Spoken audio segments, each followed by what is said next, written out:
A multi-billion-dollar antitrust lawsuit against Valve is teetering on the edge of collapse, and the reason is unbelievable. Now, we need to understand there are two major cases against Steam right now. The first is the publisher lawsuit brought by developers, which we recently talked about. But the second one, in critical danger, is the consumer lawsuit, the one that claims Valve has been overcharging you, the gamer, for years, with its 30% cut. It is the consumer case that is currently imploding. Valve's lawyers found the case's weak spot, a core piece of historical evidence that intended to prove Valve was a monopoly from the start, but it all relies entirely on a bizarre citation of a fan-made Steam guide. They've called the core claim demonstrably false, and they're demanding the judge throw out the entire consumer case right now. Today, we break down why this one mistake could cost gamers the entire war against Steam. To understand why this case might be collapsing, you have to understand the weapon Valve is using to kill it. It's a legal precedent called Summers vs. Apple. Here is the simplified version. In the Summers case, people sued Apple for having a monopoly on music downloads. They argued Apple was overcharging consumers. However, the court looked at the history of Apple's pricing. Apple charged 99 cents for a song before they were a monopoly. They charged 99 cents while they were a monopoly. And crucially, they continued to charge 99 cents after competitors like Amazon entered the market. The court ruled that because the price didn't change when competition arrived, the price wasn't supra-competitive. It was just the market price. You can't claim you were ripped off by a monopoly if the monopoly price is the exact same as the competitive price. Valve's lawyers are now taking that Summers weapon and pointing it directly at the consumer plaintiffs. Valve's argument is simple. We set the 30% commission rate in 2005. Back in 2005, Steam was a baby. We had no market share. We were not a monopoly. Therefore, the 30% rate was set in a competitive environment. We still charge 30% today, sometimes even less. So, just like Apple, our price hasn't changed. Therefore, the 30% fee is not a quote-unquote monopoly tax. It's just the standard fair price. If the judge accepts this logic, the case is over. The motion to dismiss will be granted. So, how do the consumer lawyers fight this? They have to prove that Valve was a monopoly from the very beginning. They have to prove that there was never a time when Steam operated in a truly competitive market. And this is where things go horribly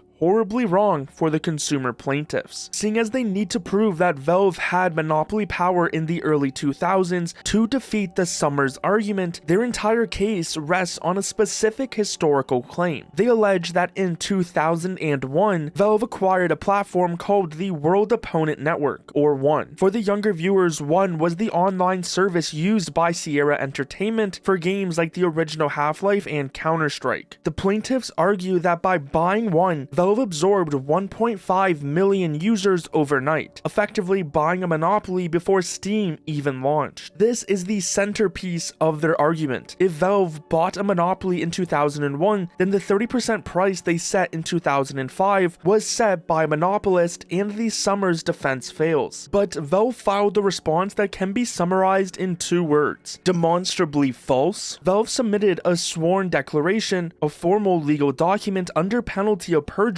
stating that Valve never acquired or owned One. They claim this is a complete fabrication. Now, usually in a lawsuit, if one side says X happened and the other says X didn't happen, you go to discovery to find the truth. But Valve points out something embarrassing in footnote 8 of the plaintiff's filing. Valve's lawyers noticed that the plaintiff's proof for this acquisition wasn't a contract, a press release, or a financial document. The plaintiffs cited, and I'm not even joking, the Sierra Wiki, a fan-edited encyclopedia. They also cited a random Steam community guide written by a user named Master Eep about how to install a mod for the game Ricochet, from someone who joined Steam in 2017. We talked recently about lawyers using AI to write fake cases in another lawsuit Valve is in, and this is just a similar flavor of incompetence. Here we have high-paid antitrust lawyers trying to save a massive class action lawsuit by citing a user-generated guide for Ricochet against a sworn affidavit from the company itself. Valve is arguing that this is quote-unquote dubious internet sourcing and shouldn't be taken seriously. If the judge agrees and strikes this allegation, the plaintiffs lose their argument for an early monopoly. If they lose that, the summer's precedent kicks in, and if the summer precedent kicks in, the case is dismissed. Now let's look at the core of their overcharge theory that these lawyers are trying to use because